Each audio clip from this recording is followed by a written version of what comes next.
Hello বন্ধুরা, তোমাদের জন্য নতুন মজাদার রোমান্টিক গল্প নিয়ে হাজির হলাম। আশা করি গল্পটি সবার ভালো লাগবে। আমি আর আমার মা একা ঘরে থাকতাম। কিন্তু রাতে আমার মায়ের ঘর থেকে কিসের যেন আওয়াজ আসত। একদিন আমি দেখলাম ওখানে কোনো একটা লোক যেন ভিতরে গেল আর ঘরে গিয়ে অদৃশ্য হয়ে গেল। একদিন আমি ঘরের মধ্যে লুকিয়ে গেলাম। আর এটা দেখে আমি অবাক হয়ে গেলাম যে লোকটা আর কেউ নয় বরং আমার নাম উদিশা। আমি মাত্র ৬ বছর বয়সের ছিলাম যখন আমার বাবা এই পৃথিবী থেকে চলে যায়। সে অন্য কাজের জন্য অন্য শহরে গিয়েছিল, যেখান থেকে খবর আসলো যে সে আর এই পৃথিবীতে নেই। সেখানে আগুন লেগে গিয়েছিল এবং যার কারণে তার লাশটুকুও পাওয়া যায়নি। আমার জন্য এই খবরটা ভীষণ দুঃখের ছিল, ভীষণ বাজে ছিল। কেননা আমি আমার বাবাকে ভীষণ ভালোবাসতাম। আমার মা খুব সুন্দর ছিল আর যুবতী ছিল। কিন্তু তাও সে দ্বিতীয় বিয়ের জন্য না করে দিয়েছিল। এই ব্যাপারটা একটু আমার জন্য অদ্ভুত ছিল এবং আমাদের পরিবারের জন্যও অদ্ভুত ছিল, কারণ আমার মা আমার বাবার সাথে ভীষণ ঝগড়া করত। আমার বাবার কোনো ভালো ব্যবসা ছিল না আর আমার মা এসেছিল একটি ধনী পরিবার থেকে। আমার দাদু আমাদের ঘরের পুরো খরচা তুলত। আমার দাদু আমাদের ঘরের খরচা চালাতে আমার বাবাকে সারাক্ষণ চেঁচাত। আর আমার মাও আমার দাদুর সাথে মিলে যেত। আমার বাবা ভীষণ কষ্টের মধ্যে ছিল। এরকম অবস্থায় আমি আমার বাবাকে প্রায়ই কাঁদতে দেখতাম আর খুব চিন্তার মধ্যে থাকতে দেখতাম। আর কখনো কখনো আমার বাবা আমায় বলত, আমি তোমাকে ভীষণ ভালোবাসি। আর আমি বলতাম, এই পৃথিবীতে সবথেকে ভালো বাবা তুমি। আর একজন মেয়ের ক্ষেত্রে তার বাবা তার সবকিছু। সে তার বাবা কোনো মজদুর হোক বা আর যাই হোক না কেন, আমার বাবা যখন আমাকে ছেড়ে চলে গেল, আমি সেই সময় অনেক ছোট ছিলাম। আমার মাকে আমি এতটা ভালোবাসতাম না যতটা আমি আমার বাবাকে ভালোবাসতাম। ছোট ছিলাম তাই এই কষ্টটা কোনোভাবে আমি সহ্য করে নিয়েছিলাম। কিন্তু সেই ব্যাপারটা আমার মাথার মধ্যে বসে গিয়েছিল। আর আমি অনেক রোগের শিকার হয়েছিলাম, যার মধ্যে সবথেকে বড় সমস্যা ছিল যে আমার নিজের উপর একদম বিশ্বাস ছিল না।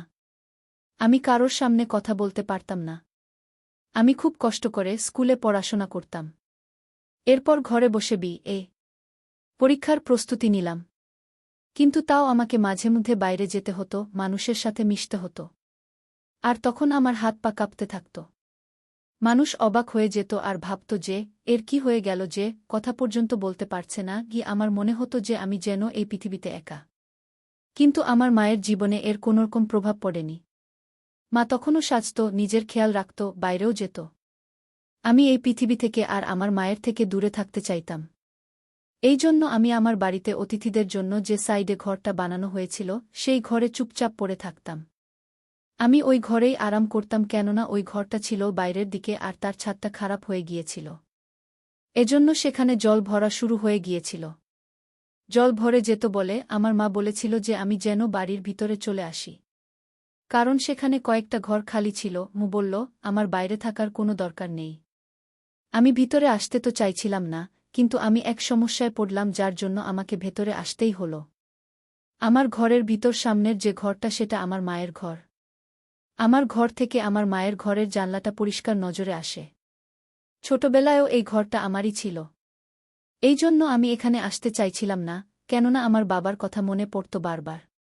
আমি একটা ডাক্তারের সাথেও কথা বলেছিলাম। আমি প্রত্যেক সোমবার ডাক্তারের কাছে চেকআপের জন্য যেতাম আর ডাক্তারও এটাই বলত যে তুমি তোমার বাবার মৃত্যুকে নিজের হৃদয়ে নিয়ে বসে আছো, যা তোমার ভিতরে ভয় তৈরি করছে, যার জন্য তোমার জীবন খারাপ হচ্ছে। কিন্তু তোমার নিজের উপর নিয়ন্ত্রণ থাকা উচিত, কেননা সে তো এই পৃথিবীতে নেই। মানুষের সাথে কথা বলতে হবে তোমায়। কিভাবে তুমি মানুষের সাথে কথা বলবে, কিভাবে তোমার চলবে তুমি যদি এরকম করতে থাকো? আমি নিজেই নিজের জন্য ভীষণ চিন্তায় ছিলাম। কেননা আমার মাত্র 18 বছর বয়স হয়েছিল। এখন আমি আইন অনুযায়ী সাবালক। কেননা আমার বয়স 18 বছর হয়ে গেছে। এখন আমার নিজের কাজ নিজেকে করা উচিত, নিজের দেখাশোনা নিজের করা উচিত। এমনিতেও আমার মায়ের উপর আমি ভরসা রাখি না। এবার আমি ঘরের ভেতরে এসে গিয়েছিলাম আর একটা অদ্ভুত ব্যাপার লক্ষ্য করেছিলাম। আমার এমন মনে হয় তার ঘরে কেউ একজন আছে। প্রথম রাতে ভাবলাম যে এটা আমার মনের কোনো ভুল আর আমি ব্যাপারটা অত লক্ষ্য করলাম না, ছেড়ে দিলাম। কিন্তু দ্বিতীয় রাতেও আমি নিজের কানে শুনেছিলাম কোনো একটা আওয়াজ, আর যখন গিয়ে দরজায় টোকা মারলাম তখন ঘরের আলো জ্বলছিল। এর মানে হলো আমার মা জেগেছিল। কিন্তু সে এমনভাবে বাইরে আসলো যে মনে হলো সে যেন ঘুম থেকে উঠে এসেছে, অথচ তার মুখে দেখে মনে হলো না যে সে ঘুমাচ্ছিল, বরং সে মেকআপ করেছিল। আমি বললাম, তুমি জেগে আছো?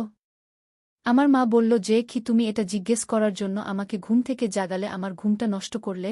আমি বললাম না, আমি শুইনি, কারণ আমি একটা আওয়াজ পেলাম। আমার মা আমাকে বলল, তুমি পাগল হয়ে যাওনি তো? কেন এরকম অদ্ভুত কথা বলছো এত রাতে?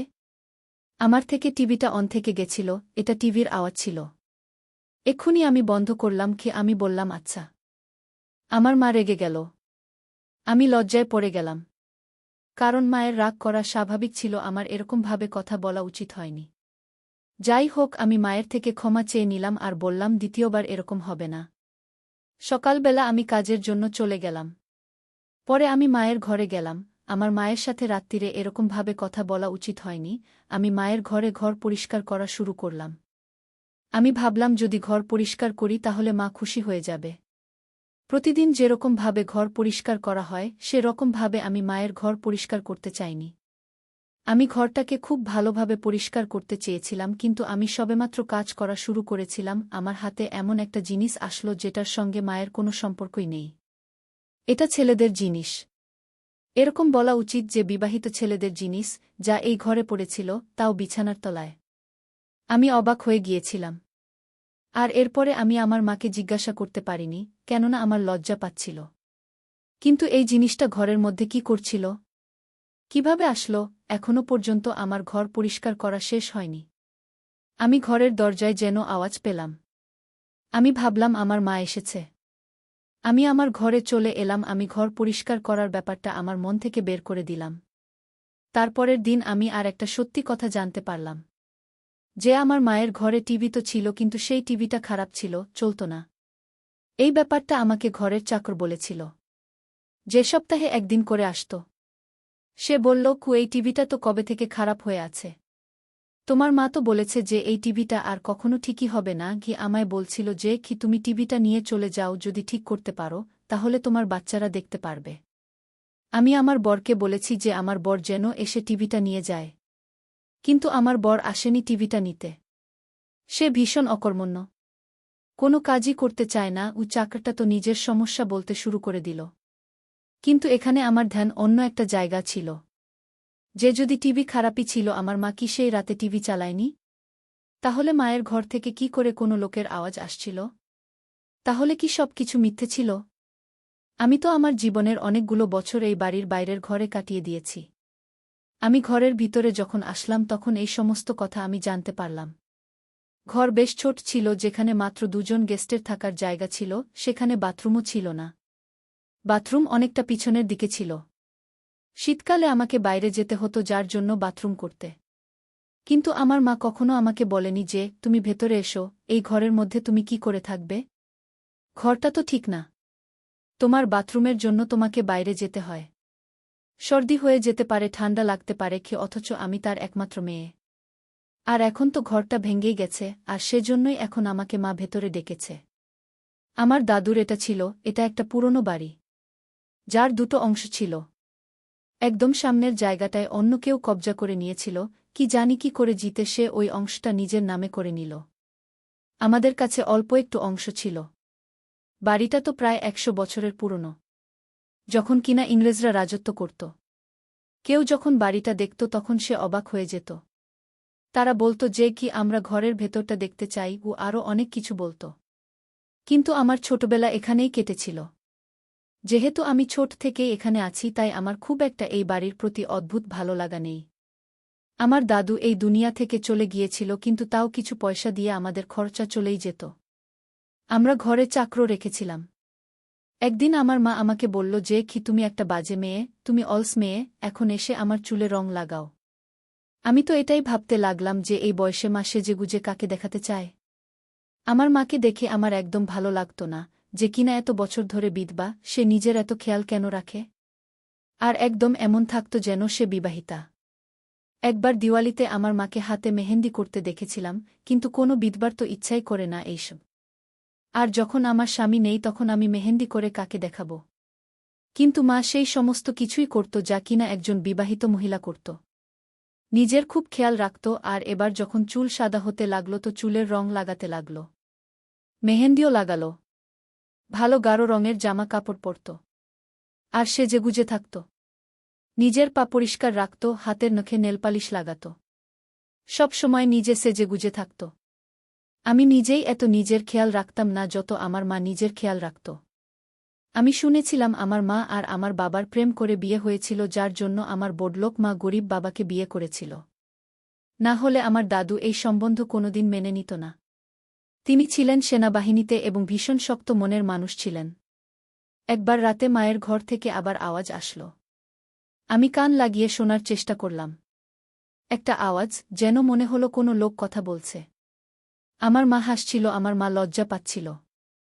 এমন মনে হচ্ছিল যেন লোকটা আমার মায়ের প্রশংসা করছিল, আর আমার মা লজ্জা পাচ্ছিল। আমি সত্যিই বুঝে গিয়েছিলাম যে ভিতরে কোনো লোক আছে। কয়েকদিন পরেই আমার বাবার বাৎসরিক কাজ ছিল। আমি সব সময় আমার বাবার বাৎসরিক কাজে উদাস থাকতাম। যেন মনে হতো যে আজকেই যেন উনি দুনিয়া থেকে গেছেন, এতটাই উদাস থাকতাম আমি। আমি মাকে দেখতে লাগলাম, সে সেজেগুজে বাইরে বেরিয়ে এলো। আমি মাকে বললাম, আজ অন্তত সাদা কাপড় পরে আসতে পারতে, শুনেছি বিধবারা সাজলে গুজলে স্বামীর আত্মা কষ্ট পায়। মা বলল যে কি মারে গেছে তার জন্য কেঁদে কি লাভ। আমি বললাম, বাবার আজ বাৎসরিক কাজ। তখন মায়ের মুখটা অদ্ভুত লাগল। বলল যে তাহলে তুমি কি করবে? আমি বললাম, আমি প্রত্যেকবারের মতো সমস্ত গরিবদের সাহায্য করব। মা বলল, যাও গরিবদের সাহায্য করো। আমি বললাম যে তুমি কোথাও যাচ্ছ? বলল যে কি আমার এক বন্ধুর বিয়েতে যাচ্ছি। আমি বললাম যে আজ তোমার স্বামীর বার্ষিক কাজ আর তুমি তোমার বন্ধুর বিয়েতে যাচ্ছ। মা বলল যে কি বার্ষিক কাজ প্রত্যেক বছর হয়। যে মারা গেছে তার সাথে কেউ মরে তো যায় না, আমার বন্ধু খুব ভালো। তার একটা বড় ছেলে আছে, যে শহরে থাকে।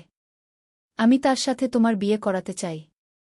তো আমাকে তো যেতে হবেই। আমি শুনে বললাম, যখন তোমার বন্ধু জানতে পারবে যে তুমি তোমার বরের বাৎসরিক কাজের দিন সেজেগুজে গেছ, তোমাকে তারা মানুষ অবধি ভাববে না। আমার মা বলল, তুমি ভীষণ বাজে হয়ে গেছ। খবরদার যে আমার সামনে এই ধরনের কথা তুমি বলেছ। তোমার বাবা তো এরকম নয়। জানি না তুমি কার মতো হয়েছ। আমি বললাম, উনি আমার বাবা ছিলেন আর উনার জন্য একটুখানি সময় বের করা উচিত, কিন্তু তুমি তো কারোকে পরোয়াই করো না। আমার মায়ের সত্যিই এ ব্যাপারে কোনো পরোয়া ছিল না। কিছু যায় আসত না। এইবার তো সেই কথার কোনো জবাব পর্যন্ত দিল না সে ঘর থেকে বেরিয়ে গেল। কিন্তু ওই রাতেই আমি কিছু এমন দেখেছিলাম, যেটা দেখে আমার পায়ের তলা থেকে মাটি সরে গিয়েছিল। আমি রাত্রে জেগেছিলাম। আমার ঘুম আসছিল না। আজ এমনিতেও ঘুম আসত না। আজকের দিনটা আমার জীবনের সবথেকে বাজে দিন। আমি আমার মায়ের ঘরে কোনো একটা লোকের ছায়া দেখতে পেলাম, যেটা জানলা দিয়ে যেন দেখা যাচ্ছিল। আমি পুরোপুরি বুঝে গিয়েছিলাম যে আমার মায়ের ঘরে কোনো লোক আছে। আমি তাড়াতাড়ি উঠে পড়লাম। আমি এক মুহূর্ত নষ্ট না করে তার ঘরে গিয়ে টোকা মারতে লাগলাম। যখন কিনা আমার মা ৩-৪ মিনিট পর দরজা খুলল। আমি বুঝতে পেরেছিলাম যে লোকটা ঘরে ছিল সে বাইরে বেরোতে পারেনি। সে ঘরেই আছে।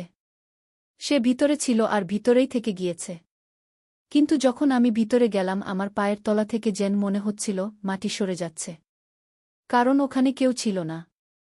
বিছানায় এত ছোট চাদর ছিল যে তার তলার মেঝেটা পর্যন্ত দেখা যাচ্ছিল। তার মানে লোকটা ওই বিছানার নিচে তো ছিল না। আমি বললাম, আমার ঘরের কলটা খারাপ হয়ে গেছে, আমাকে বাথরুমে যেতে হবে, আর আমি বাথরুমে চলে গেলাম। কিন্তু সেখানেও কেউ ছিল না। আমি ভীষণ অবাক হলাম। আমি বুঝতে পারছিলাম না আমি একটা লোকের ছায়া দেখলাম, একটা লোকের আওয়াজ শুনলাম, অথচ ঘরের মধ্যে সে কোথায় গায়েব হয়ে গেলে। সে কোথায় হারিয়ে গেল, কোথায় লুকিয়ে গেল। কিন্তু আমি আমার মায়ের সাথে এই ব্যাপারে কোনো কথা বললাম না, কারণ আমার কাছে কোনো প্রমাণ ছিল না। আমি শুধু এমনি মিথ্যা কথা বলে দিলাম যে আমার ঘরের বাথরুমের কল খারাপ হয়ে গেছে। এজন্য আমি এখানে এসেছি। এরপরে আমি আবার আমার ঘরে ফিরে এলাম। কিছুক্ষণ পরে আবার আমার মায়ের ঘর থেকে অল্প অল্প আওয়াজ আসতে শুরু করল। হয় আমার মা পাগল হয়ে গিয়েছিল, অথবা আমার মায়ের ঘরে কেউ নিশ্চয়ই ছিল যার সাথে মা কথা বলছিল। কোনো একটা ব্যাপার তো হবেই। আর না হলে ওই ঘরের মধ্যে কোনো ভূত আছে, যে আমাকে দেখতেই লুকিয়ে পড়ে। কেননা কোনো মানুষ হলে এত তাড়াতাড়ি লুকোতে পারত না। আর কোথায় বা লুকাবে? না ঘরের দরজা দিয়ে বাইরে যেতে পারবে, আর না জানলা দিয়ে যেতে পারবে। আমার তো মাথায় যন্ত্রণা হতে শুরু করল। আমি এই কথাটা কাউকে বলতেও পারছিলাম না।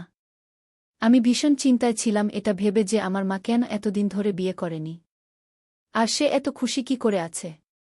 আমি এতদিন ভাবতাম আমার মা বুঝি খুশি আছে কারণ আমার মা-বাবাকে খুব ভালোবাসত। আমার বাবাকে আজও হয়তো ভালোবাসে, সেজন্য আমার জন্য কোনো সৎ বাবা সে নিয়ে আসেনি ঘরে। কিন্তু এখন তো বুঝতে পারলাম যে নিশ্চয়ই কোনো ব্যাপার আছে, আমার মায়ের জীবনে কোনো ব্যক্তি এসেছে। আর আমার মা তার সাথে খুব বাজে কাজ করছে, না হলে সে ঘরের মধ্যে কি করে। আমার পাকা প্রমাণ দরকার ছিল। কেননা আমি আমার মাকে বলতে চেয়েছিলাম যে আমি কোনো বাচ্চা নয় আর আমি সমস্ত কিছু বিষয় জানতে পেরে গিয়েছি। যদি এমনটা হয় তাহলে আমি একা আর এখানে থাকতাম না, এখান থেকে চলে যেতাম। কেননা এইভাবে আমার বাবার স্মৃতিতে কষ্ট হতো, আমার বাবার আত্মা কষ্ট পেত। আমি ভীষণ চিন্তায় ছিলাম, ভীষণ উদাস মনে থাকতাম। আর আমার সবকিছু জানার জন্য একটা ভালো প্ল্যান এর দরকার ছিল। আমি ঘরের ভেতরে যেতে পারতাম না। এজন্য আমার এমন একটা ভালো প্ল্যান এর দরকার যেখানে ভুলের কোনো জায়গায় থাকবে না। আমাকে বুদ্ধি খাটাতে হবে।